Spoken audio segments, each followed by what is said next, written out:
Okay, so for today, we're going to go through questions that people have sent in last week. So hopefully we can get through all of these in a decent amount of time. If not, we're just going to try to make sure we get to the good ones. Or probably, I guess, ones we can probably provide the best answers for.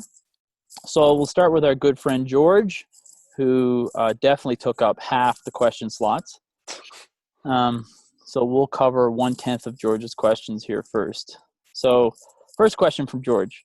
Let's start with a kind of easy one. What resources do you guys like? And I'm assuming he's meaning resources in terms of... Like oil. Yeah. Big oil guy.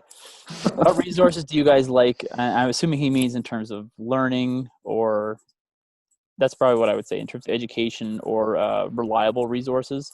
So his questions are relating podcast, books, IG influencers. Yeah. So, what, like, if you just had to say like a podcast that you regularly listen to for whatever reason, I guess. Let's just try to keep it related to fitness or education in some format. So, Scott. Spiral Up podcast. That's basically the only training podcast I listen to. That's no joke, actually. Yeah. Tom? Either Science of Ultra or Steve Magnus and Marcus's, the On Coaching. And then occasionally I'll listen to the Big Dogs one, but they haven't been putting out anything. Jay? You keep sending us articles and stuff to read, man. Like, there's so much out there. Let's just go with podcasts first. I don't listen to the podcasts on fitness, man. Like, I don't know if there's a lot of really, really, I don't know how to say it. I don't want to talk smack, but like, like Scott was saying, like, I listen to us. Like, I like my echo chamber, man. It's awesome. Yeah, I like man. hearing myself. You're so smart. No, you're so smart. That's awesome. That was a really good point. Yeah. I used to listen to, I think it was called Weightlifting Talk, Greg Everett and Ursula. I can't remember her last name, but they haven't done that in a long time, but no, I found that very informative and really quite entertaining. But again, Greg, that's podcast in probably a year. Yeah, Greg Everett, Catalyst Athletics, his little short videos he puts out on YouTube or on Instagram they're fantastic. Yeah. They get right to the point. They're clear, and he also provides other examples and counter examples. It's good stuff. For me, I would be like Tom. So I like the Science of Ultra because they end up having usually endurance shows, right? They usually end up getting lots of really good subject matter experts. And you're talking top of the top people that you can come on and they'll talk about some whatever you want to discuss. It's fantastic. And then the other one, Steve Magnus, that one's pretty good. There's another one called Sigma Radio with Danny Lemon. That's a good one. Or Lennon is his name? Lennon? Anyway, Sigma Nutrition Radio. What else do I regularly listen to? That's probably it. I'd say I'm more like Jason with that. Most of the stuff I don't actually listen to that much. Okay, what about books? Anything specific on that? Yeah, for me, I'd say with books, right now I'm reading a marathon training book. And then there's tons of good books. But I'm much more inclined to look through research articles and peer-reviewed articles, and usually, like I was explained to someone else yesterday or day before, there's lots of great articles, and then the reference lists within those articles are very good as well, usually, and then that just can help you to try to get to the starting point of where the argument might come from, if you're first hearing it. For example, this marathon book I'm reading. There's a really good chapter on coping with stress and models of coping with stress, and basically these psychological theories that were developed decades ago. And then they keep referencing this one author, so you just look it up in the reference list and be like, okay, this is cool. So let's go get this article where this psychological theory was basically developed specifically for endurance sports, where they took the psychological theory and then tried to apply it specific to endurance sports. It's like, okay, let's go read that. So that's how I like to do a lot of my learning, actually. Scott? Yeah, I don't read. I mean, I read a lot of books, more so now, but a lot of it's more for pleasure. I have read and for your kids. Yeah, like the Wonky Donkey and the Hungry Hippo. Yeah. I read Stephen Guyenet's book, The Hungry Brain. I thought that was pretty good. That was great. Yeah. I read Matthew Walker's Why We Sleep recently, actually. Just finished that not long ago. Yeah. And just books like that, not really necessarily pertaining to training, but just kind of the, the accessories to training. Yeah. And like you said, like you were saying, like any training related reading I do is articles, and a lot of them you read them and you're like, hey, this is a really good article, and show them on to us, or and that's pretty much the extent of it for me. Tom? Yeah, as far as books, I don't really, more for pleasure as well. I usually just recommend Endure or like How Bad Do You Want It to everybody, but other than those, I don't have any like recommendations for fitness books. Endure was great too, actually. Yeah. And like I was mentioning, right, with Endure, I'm not sure how they reference it with the chapters, because again, I haven't read Endure. I've listened to it 3 times during my runs. So at the end of each chapter, do they have reference lists, or is it at the end of the book? It's at the end of the book. Yeah. Okay. So similar type of thing as I was saying, right? Like within each one of those chapters, there'll be top-notch information and top-notch references. So you would want to go and then go from there and go, okay, well, he keeps talking, like, for example, the start of the book, he keeps talking about Tim Noakes and then starts talking about Samuel Marcora. So you don't want to just take that information from the book. You want to understand it from the book and then go, all right, let's dig into this and let's look through this, because there's a plethora of articles and discussion that you can find with just those 2 people, for example. It's great. And yeah, there's more examples to that. So the IG influencers, who you got? Me, I purposefully try to delete anybody that does that. So, yep. So next, I'm not sure what Scott. My follow list is very small. It's basic clients and you guys. I don't really follow any influencer per se, so that's an easy answer for me. But who do those people influence? That's a great question. Like, who are they influencing? I was like, well, I'm sure they'll influence some people, but for me, it's not going to influence me at all. Like going back to like the books and stuff like that. Like there's stuff that I read long ago, and it's kind of you just kind of like internalize it as part of how you understand fitness, and then the stuff that I read or listen to now is stuff that kind of I want to say builds on my understanding of it. So the only thing that's really dramatically changed in the last, I would say, year is my understanding of the psychological impact on training. Like the Endure, How Bad Do You Want It, the stuff that comes from Marcura and Noakes and their arguments, and even Guyenet's idea of food isn't the driver of obesity, it's behavior. Yeah. like those things are just like, whereas stuff that like they're so simple, but they explain a lot. Whereas you go back like 5 years, I was totally engrossed in super training. Like I read that and I was like, I shouldn't have read it. But having that stuff as the background, like you need that to now build on, like how simple and how impactful the argument on psychology is on what actually happens in training and competition and stuff like that. So when I personally think once you get to that point, I don't care what fucking some Instagram model says. I don't care at all. Yeah, so I know Tom's been wanting to answer this. So Tom, your IG influencer, who is it? Nobody. I only on Twitter follow a few like people in the field, I guess, and those are the only ones that I look at. So another question from George is common mistakes when people getting back into training after a hiatus. And I believe I directed George to one of our previous podcasts about COVID training considerations. You should go listen to that if you are wondering about some basic principles with that, and like leaving a scenario of having very little equipment and then going back to a full-on gym and how you should probably approach that. Next question from George. Why is George more handsome than Nick, and how does he do it? That's, some things you just can't answer. It's it'll go on for years.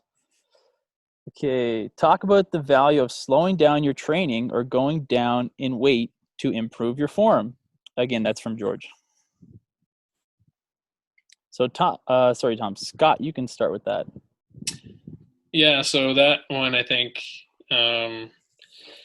depends on the person, but I'm going to speak in the context of George because it's something that we've gone ahead and done given the current circumstance that we're in. He's and for context, you're George's coach. Yeah, I'm George's coach. So just given the limited access to equipment, I mean, he does have substantial weight now at his condo, but I just thought it'd be a good opportunity to kind of slow things down given the current situation that we're all living through with COVID. Because he was struggling in certain aspects of his training, and mainly I think he's asking about weightlifting and decreasing weight in weightlifting to improve technique. Because George has just kind of, once he gets to a certain weight, and like a lot of people, once he gets to a certain weight, then his mechanics start to change, and then that impacts obviously his higher end numbers. His strength numbers are actually quite good. His squatting numbers, his pulling strength is quite good, but his weightlifting numbers don't reflect that, and it's all technical. So we've just taken this next cycle where I think we're 2 weeks into it, maybe 3 weeks into it now, and lighten things down and really focus on technique and positions in his major lifts. So doing a lot of accessory movements in conjunction with the full lifts to try and improve those positions and improve the technique so that he can bump those higher end numbers up a little bit. And it's not going to be a drastic change initially because it is going to take some time because he has some habits that need to be broken because he's been doing it this way for a long time, lifting this way for a long time. But if we can just kind of reinforce proper mechanics and proper patterns, and we'll slowly see those numbers kind of creep up and close the gap between his strength numbers and his weightlifting numbers. And that's kind of the goal. Good. Okay. So next question from George. What's your mental preparation like? So just quickly, I'll go first because just speaking specifically for running. And I've thought about this for a while because I'm not sure if I'm sure a bunch of people have Garmin watches, but there's like for my watch, there's 2 screens options. The first screen, there's 3 layers on the little screen here like this. And for the first one, the first screen, I think it's the top one is the top score metric is distance. The next metric is current pace per kilometer. And the next metric is average pace for the duration of the run. And then the next screen I have, the top one is, I believe it's heart rate. The middle one is pace per kilometer. And the bottom one is SMO2 and THB from Oxy. So I always like to think of that as like, so when I do intensive runs usually, or something that would be reflective of what I'm trying to really push, I only have screen 1. I only look at screen 1. I don't care about screen 2 at all. Like I don't care what my heart rate is. I don't care what my SMO2 or THB levels are. It's not of concern to me. I'll check it afterwards because it's just interesting to have. All I'm concerned about is the distance I've covered, the pace I'm going, and what I'm trying to achieve. So that's like a numeric version of my mental preparation. So when my training sessions are meant to be training sessions, my mental preparation is much different than if it's supposed to be an intensive, important, competitive testing type session. So that's how you should dictate it. So like if you're going into every single workout, like again, having to get smelling salts and ammonia out, then I think you might be approaching your training a little differently. Like many times you should be able to just work your way into it, and the mental preparation or the mental, I guess, requirements will go along with the training session. So like you go from part A to part B to part C. Okay. I would say the mental preparation would just be like in the CrossFit setting is you have to be focused on what you're doing and not lose focus or get distracted through each piece. And then, but it's just be be different depending on what the workout is specifically, or what the training session is and what it entails. So I'll just let someone else jump in there. I think there's like different mental states that you want to be able to achieve, just like you were saying, depending on the goal of the session and even what part of this, like where you are within each session. Like if I'm gonna do a heavy lifting session, that's and if it's at the beginning, my mental state is very different than even towards the end of a session where it's a hard aerobic piece. Yeah, like they're just completely different. So let's just let Tom's probably the best person to answer this because he's the one that works out at all. So Tom, just like very simply, how is your mental preparation? Let's just say you're doing one snatch per minute for 15 minutes. You start at like 185, you had 5 pounds per minute. How is your focus at 185 and attention to what you're doing? And how does that change as you add weight and you get closer towards your 1 rep max?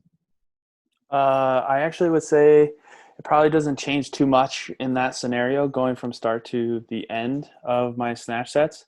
I'm always just trying to focus on the same thing. If it's like I feel that I'm not setting my shoulders correctly or not finishing my pull, that kind of thing, I just try to focus on one thing for the whole of all snatch sets. But I would say like for training, my mental preparation is just trying to get off my phone and focus on what pieces I have. And then if I have any kind of testing in that training, that's when it's usually like nerves are going, but you're just trying to get focused on what the goal is and stay in the moment, Tom. Yeah. Well, it's simple, but it's true. Just and then obviously, but each person will be different. Like like what Jason was saying, like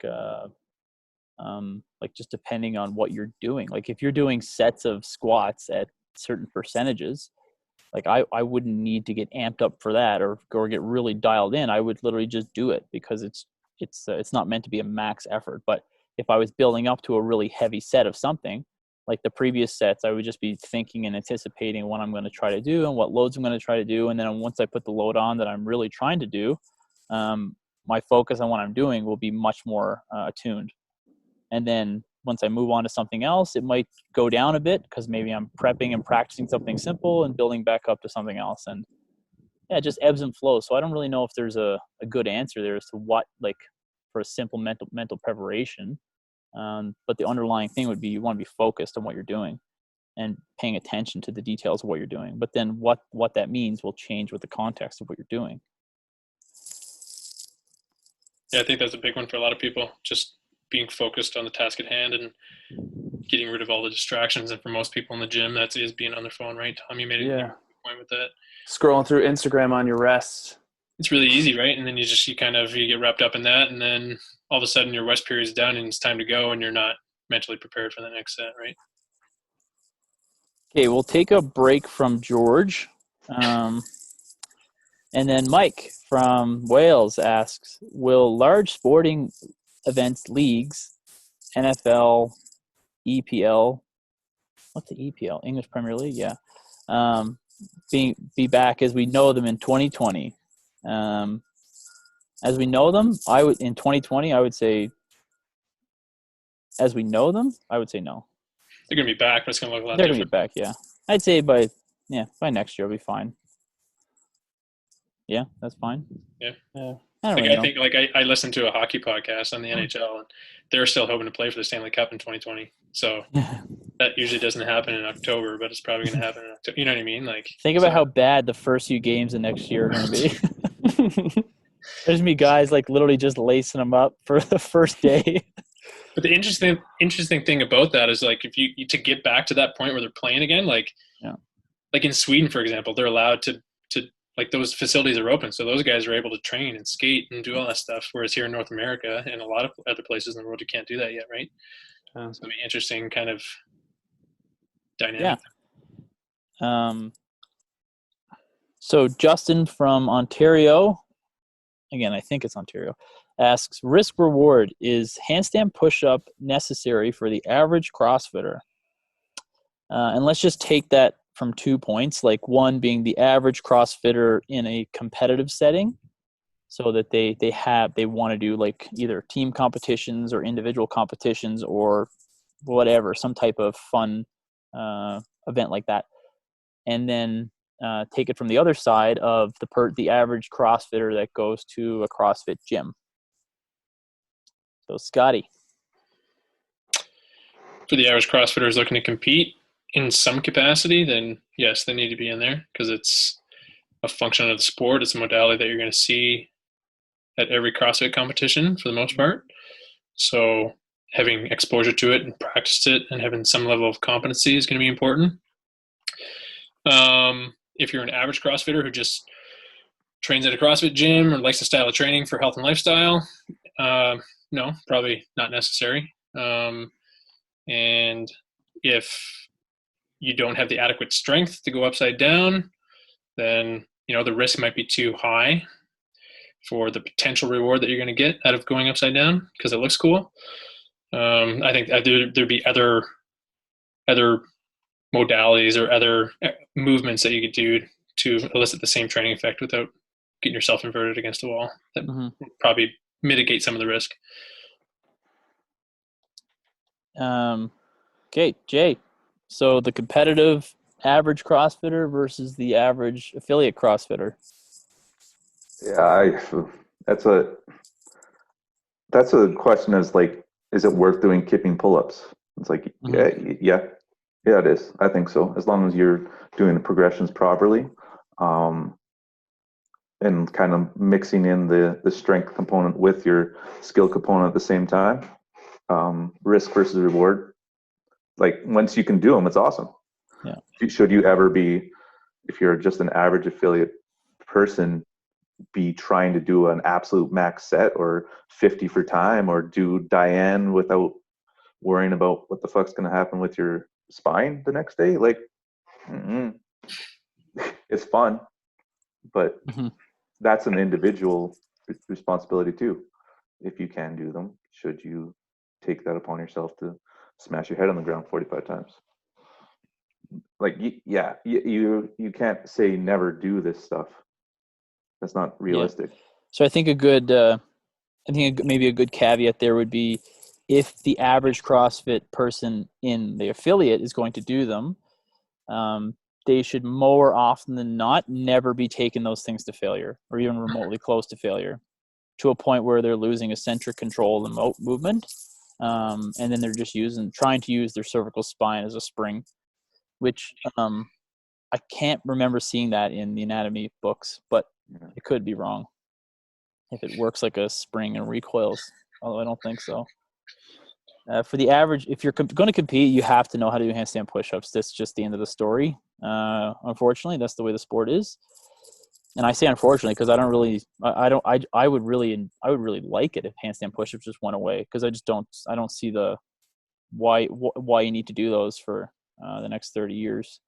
You could just do other things. So for the average person, I'd say one of the main things being, no, you definitely don't need to. And if you're averse to learning it for some reason, who cares? Doesn't matter. If you want to learn it, then like Jason said, you need to make sure you're progressing properly, and you should be having someone trying to help you that's competent.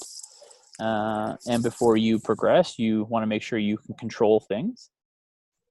And the last thing being, you probably never want to take this movement to failure. Like being that you're kicking up on the wall and not sure that when you go down, you're going to come back up. You should basically always go, I know when I go down, I'm coming back up. And I know I can control the descent, and I know I'm going to be able to perform the movement over and over again.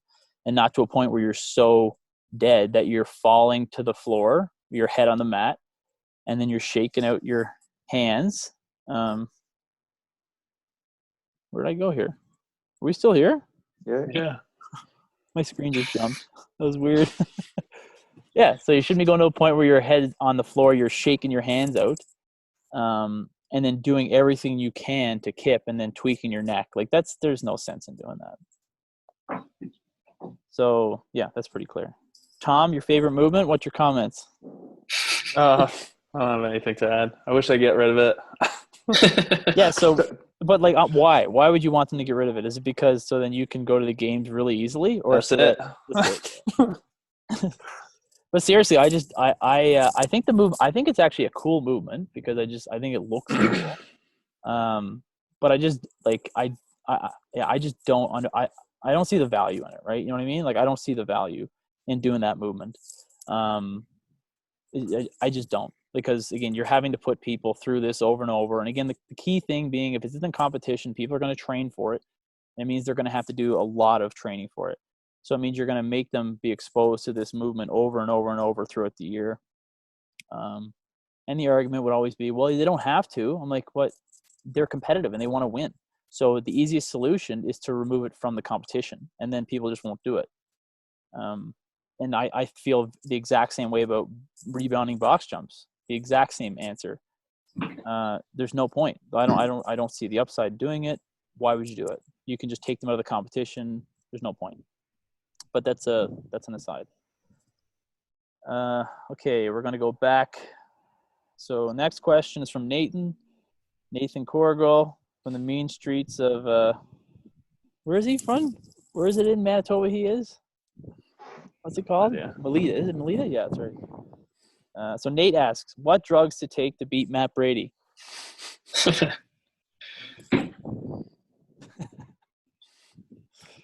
don't know. I think like Nate definitely needs to take some type of specific ankle knee lubricants. And some shortening agents. Yeah, and some shortening agents, especially those forearms, just to tighten those bad boys up. They knock out those handstand push-ups, and yeah, and I think Nathan can do really well, especially if he gets those lubricants and there's no pistols or anything. Like he could definitely take Matt on, and no running and no skipping. No squatting. Really eliminating a lot here.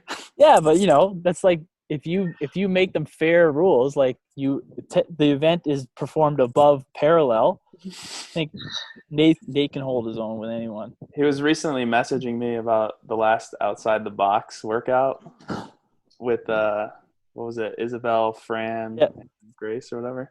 And he was. I still remember when I beat Matt Brady because he had put up a post about beating me in the Can West qualifier workout. So funny. That's great. He said the people don't forget. Okay, a question from Tom. Not this Tom. So for CrossFit, single modality. So he means air bike, row, probably means ski erg as well. Training versus sustainable mixed modal sets. And the follow-up on his question was, a client that has limited time to train each week, and he has to be better at rowing in general. Is it better to aim just for rowing and stop doing something else, or implement rowing to the training of upper body? So basically just implement rowing into mixed scenarios versus training or working on rowing in specific. So just quickly, I always go back to the metrics of it going. So if you just have, so you're talking with a guy, you have his size, let's say, again, just simple numbers. He's 6 feet tall, 200 pounds, and he's been, in CrossFit or training for that for a while. If he can't row close to 7 minutes, then for 2 kilometers, then he needs to work on rowing. Like that's pretty basic for someone that size. You should be able to row 7 minutes. And if you're more like 7:10, 7:15, you really need to work on your ability to row and your endurance with rowing. So I would say just depends on what you're talking about. Now, if you have someone who's like, they need to get better at rowing, need to move down from like 6:45 in a 2K to like 6:35, that's a different discussion. A similar discussion is if you had someone saying they need to get better at running, their 5K is currently 25 minutes, and they want to be really competitive, you would go, okay, that's not good, and it needs to be much lower than that. So the way to get better at running is you would focus on the running modality itself to a certain point. And what that point is, it'll probably vary per person, because there's going to be a point of diminishing returns, I guess, on what you're going to invest for with these modalities. So It really depends, but I would say just if the person is limited on time, if they're, again, just with the metrics, if their rowing is considered not good, I would probably spend more time just rowing to improve that ability and then transition it out. But if there's someone who's actually pretty good at rowing, and just say, when I say pretty good at rowing, like just rowing on its own, then yeah, you can easily maintain their ability and then just put it into a sport context scenario of having the sets and the work scenarios being mixed format.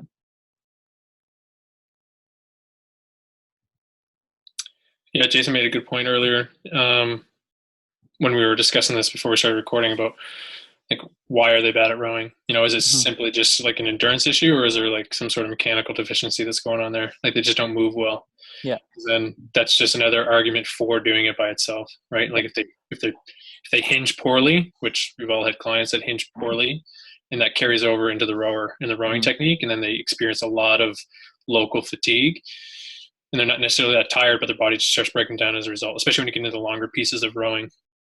So putting that on its own and just reinforcing mechanics, maybe they're even rowing at a slower pace just to make sure they're maintaining mechanics over, you know, a certain number of sets or for a certain time domain, and working on that would be more beneficial than doing it in a mixed setting where they're accumulating more fatigue with different modalities before they go back to the rower. Yeah, it could even just be like a mental aversion to the rower. Like spend more time on the rower until you are comfortable doing it, and then it kind of takes care of itself because you're not tense and hating being there. Kind of like me running right now. I want to see some Instagram stories. Kilometer 1, kilometer 3, kilometer 7. Yeah. It'd be even better if you had headphones on and you couldn't hear yourself breathing. Yeah. People be like, "What's that wheezing noise?" Yeah, I swear I'm not sick. Like letting air out of the balloon. Yeah, that was funny. After my run yesterday, actually, I was breathing like that. I had like this raspiness to my lungs, and I'm at the bottom of where I started from the run, and I'm like coughing, and I'm like. And people, of course, people walking by just like, like, no, I was exercising. I'm totally healthy, I think. Okay, what else? We have a question. Oh, last question from, last question from Coach Sam Smith. With regards to your designing methods for programming, what areas have evolved the most for you over the last 5 to 7 years? Oh, that's a good question. I love those questions because it's basically the whole premise of our Changed My Mind topics. So what has evolved? I would say, and it's like, I would say when I design training sessions, I'm trying to be more in tune, or designing them more in terms of trying to ensure like adequate challenge, as opposed to just trying to make sure they fit a certain criteria of layout for energy systems and physiology. And I'm trying to ensure with the challenge, there's the opportunity to try to provide confidence for athletes in certain scenarios, like even more so with that. And again, that's taken differently from just designing it to make sure it fits a really nice work set repeat.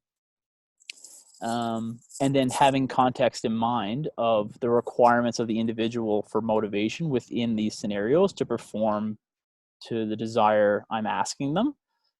So very simply, it's like basically if you do a 10-minute work set of like 5 step down box jumps and 5 calories on the ski erg, yeah, you're going to go back and forth a lot, but you don't really have to dig deep that much to make that happen. You can just do it. Versus if you do one where you have like 1 kilometer on the ski erg and then do as many thrusters as 65 pounds the remaining time. Like in order to get what you're looking for out of it, you're going to have the right person perform it.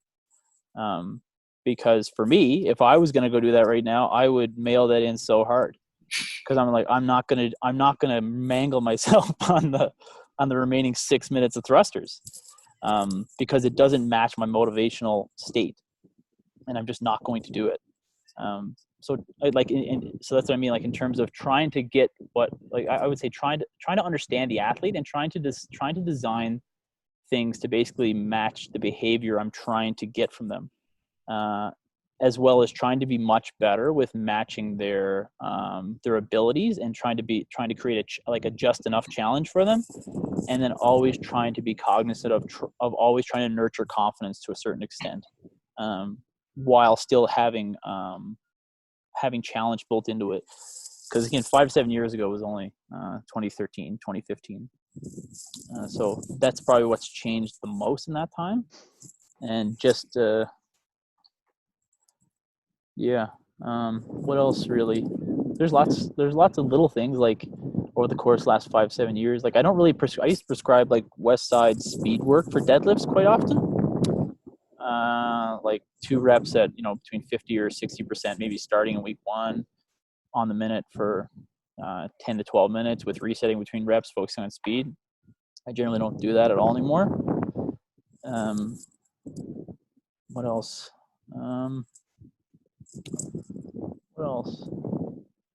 Real big ones. I've gotten much better at designing core work, I would say, or core work, and thinking about that and trying to make it appropriate for the person and what they're doing. That'd probably be the main things. Oh, and the single modality designs for biking, rowing, running ski erg. I've definitely left behind the classical work rest scenarios. It's not that I don't do them or I don't prescribe them for people. I just don't see them as being that valuable for the context of the sport, which we alluded to in maybe the first Change My Mind thing about treating those things as playing or training for soccer as opposed to training for distance running.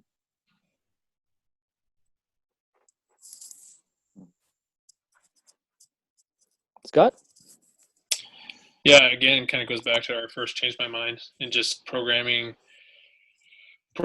things that people are good at, even if you don't necessarily need them in the programming, just to keep motivation high.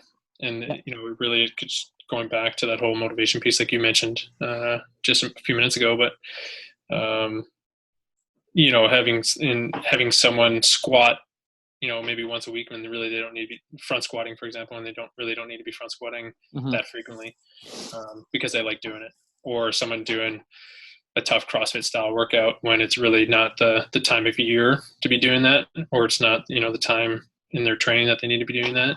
But they really like doing it. They get a lot of enjoyment out of really working that hard and digging that deep in that style in that format of training, because it will keep the motivation high and it'll keep adherence high. And it's just good for, a good working relationship if they're asking for something because they like doing it. It doesn't necessarily have any merit or weight to the program and them actually improving, and you choose to ignore their request, then there's just going to be some resentment that builds up there. And so giving them little touches of it here and there, again, keeps their motivation high and keeps them adhering to the program for hopefully a long period of time. Jason?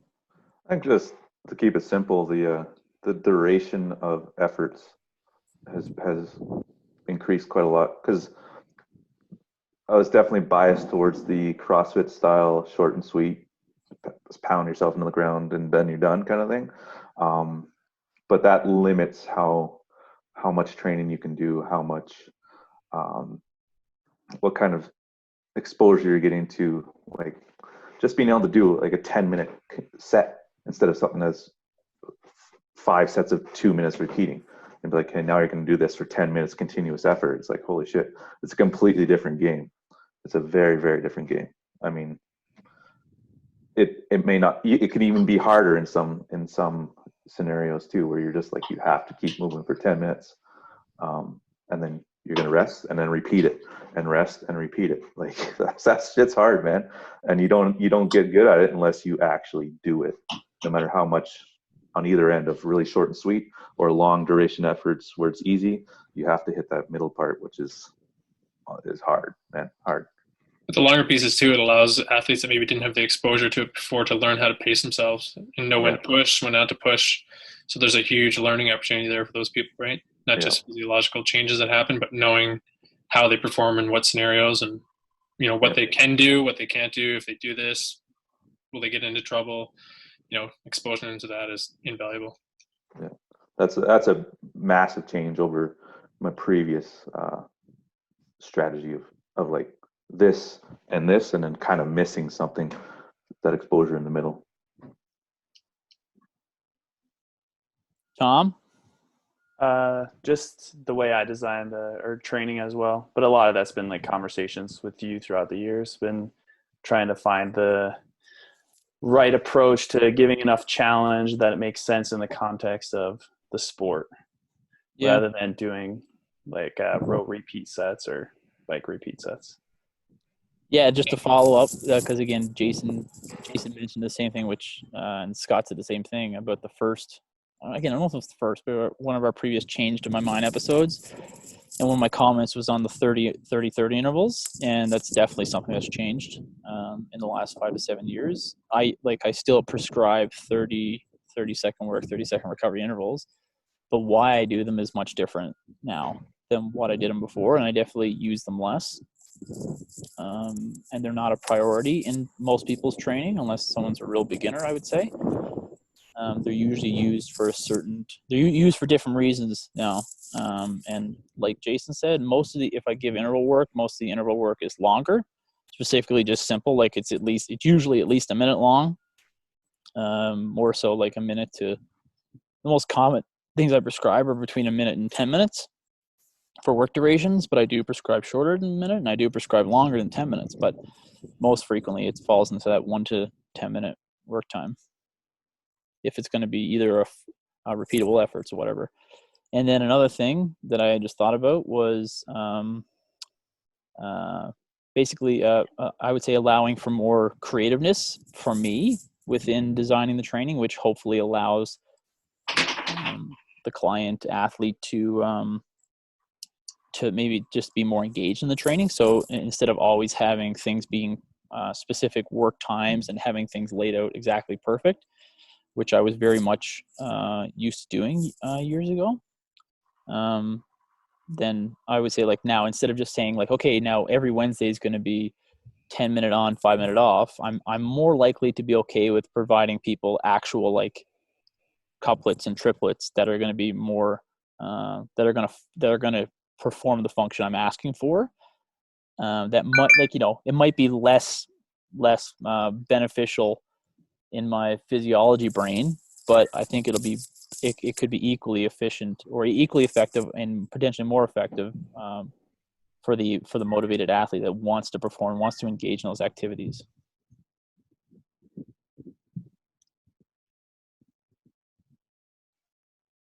Does that make sense? You know what I'm talking about there? Yeah. Okay. I don't think I have any more questions, so that'll be it for the Q&A pod.